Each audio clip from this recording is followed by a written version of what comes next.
بسم اللہ الرحمن الرحیم۔ حضور صلی اللہ علیہ وسلم نے فجر کی نماز پڑھائی، فجر کی، اور حضور فجر کی نماز پڑھا کے فرمانے لگے بھئی کسی بندے نے روزہ رکھا ہوا ہے؟ حضرت عمر کہتے ہیں رات کو میرا ارادہ تھا رکھوں، پر سویرے پھر میں نے گرا دیا، نہیں رکھا۔ حضور نے دوسری دفعہ پوچھا بھئی کسی نے روزہ رکھا ہے؟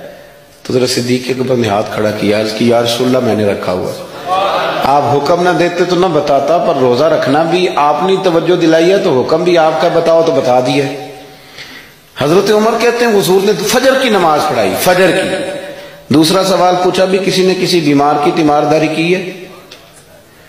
تو حضرت عمر کہتے ہیں میں نے فٹافٹ عرض کی یا رسول اللہ ابھی تو نماز فجر پڑھی ہے، تو اب گھر جائیں گے تو تیمارداری کریں گے۔ تو حضور نے فرمایا عمر تو ذرا ٹھہر جانا، جلدی نہ کر، ٹھہر نا ذرا، روک تو صحیح۔ تو حضرت عمر فاروق رضی اللہ تعالیٰ عنہ فرماتے ہیں میں چپ کر گیا۔ حضور نے فرمایا بتاؤ بھی کسی نے تیمارداری کی ہے؟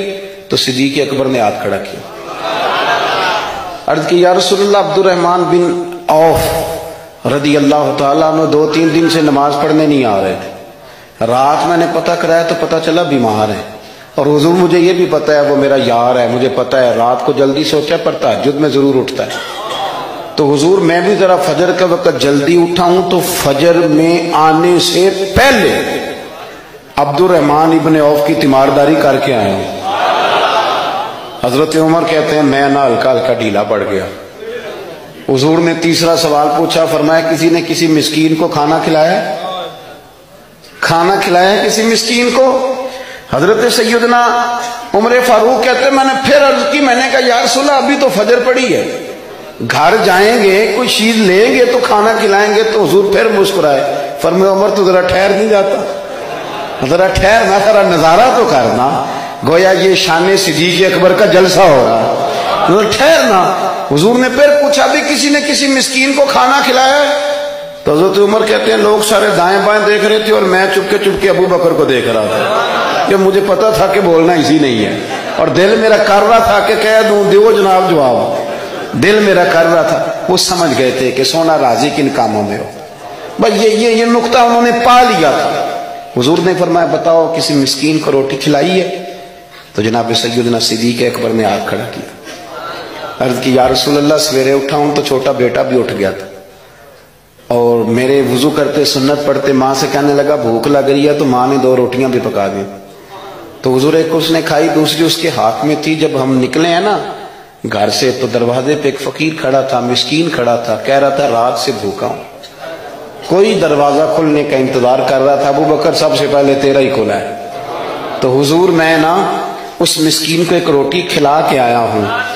حضرت عمر فاروق کہتے ہیں میں نے گردن جھکا لی، اور میرے رسول کریم نے فرمایا اے اللہ میرے ابو بکر پہ رحم فرما، اللہ میرے ابو بکر۔ وہ سمجھ گئے تھے، مزاج شناسا سمجھ آ گئی تھی کہ حضور کن باتوں میں، اور نہ اپنے اوپر وہ سارا کچھ طاری کر لیا تھا انہوں نے، طاری، ان کی ادائیں بالکل ڈھل گئی تھی نبی پاک کی اداؤں۔ 3 دن وہ غار ثور میں رہے تو ہمارے صوفیاء فرماتے ہیں کہ ان پر تجلیاں بھی پڑی محبوب کی معرفت کی۔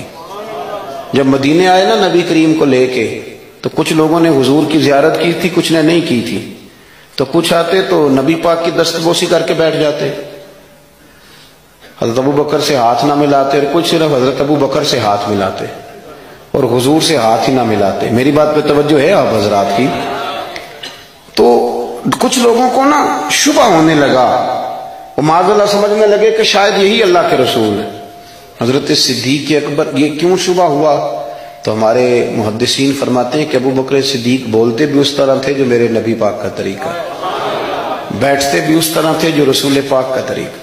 کہتے ہیں انہوں نے امامہ باندھا ہوا تھا تو جو امامے کا پیچ حضور کا ڈھیلا رہ گیا تھا ان کا بھی ڈھیلا رہ گیا، اس طرح اپنے آپ کو مزاج میں ڈھالا تھا، تو من شدی من تو شدم، میں اس طرح ڈھالا تھا مزاج میں، اس طرح کہ کوئی فرق ہی نہیں نظر آتا تھا۔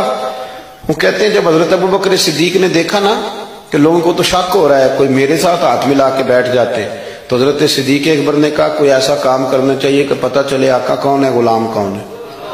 اٹھے، کندھوں پہ چادر تھی، وہ اتار کے نا تو حضور پہ سایہ کر دیا، لوگوں کو پتہ چل گیا کہ سایہ کرنے والا کوئی غلام ہے، اور جس پر سایہ کیا جا رہا ہے وہ آقا ہے.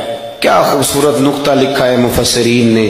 شارحین فرماتے ہیں تھوڑی دیر کے لیے، تھوڑی دیر کے لیے، تھوڑی دیر کے لیے حضرت ابوبکر صدیق نے حضور کے سر انور پر اپنی چادر کا سایہ کیا تھا. اللہ کے رسول نے احسان کا بدلہ یہ دیا، نیکی کا بدلہ یہ دیا کہ قیامت تک ان کی قبر پر اپنے گنبد کا سایہ فرما دیا. قیامت تک گنبد کا سایہ کر دیا.